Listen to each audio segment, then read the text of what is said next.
విరామం తర్వాత సఖీ కార్యక్రమానికి స్వాగతం. సఖలు, ఓసారి ఆటోలో వెళ్తుంటే ఆటో డ్రైవర్ నాతో సంభాషించడం మొదలు పెట్టాడండి. ప్రతిరోజు తాను సంపాదించే మొత్తంలో పావు భాగాన్ని వేరుగా తీసి ఉంచుతాడట. మన సుఖమే చూసుకుంటే ఎట్లా అమ్మా అన్నాడు. ఇతరులకి సహాయపడేందుకు బాగా డబ్బున్నవాడేం కాదు ఆ ఆటో డ్రైవర్. నాకు అలాంటి చిన్న చిన్న సహాయాలు చేయాలని అనిపించినా ఏదో ఓ ఖర్చొచ్చి ఇప్పుడు కాదులే అనుకుంటుంటాను. అపరిచితుడైన ఆ ఆటో అబ్బాయి నా కళ్ళు తెరిపించాడండి. మంచి మనసుంటే మార్గం దొరుకుతుందన్న సత్యాన్ని నాకు చెప్పిన అతడు నాకొక విధంగా గురుబోధ చేసినట్లే కదా.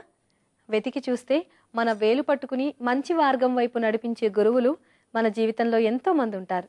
ఏమంటారు? మీ అభిప్రాయాన్ని మాకు రాసి పంపిస్తారా? మా చిరునామా సఖీ, ఈటీవీ 2, రామోజీ ఫిలిం సిటీ, హైదరాబాద్ 501-512. మా ఇమెయిల్ ఐడి saki@etv.co.in. మా ఫోన్ నంబర్ 040-2355-6540. మళ్ళీ రేపటి సఖీ కార్యక్రమంలో కలుసుకుందాం. అంతవరకు సెలవు మరి. నమస్కారం.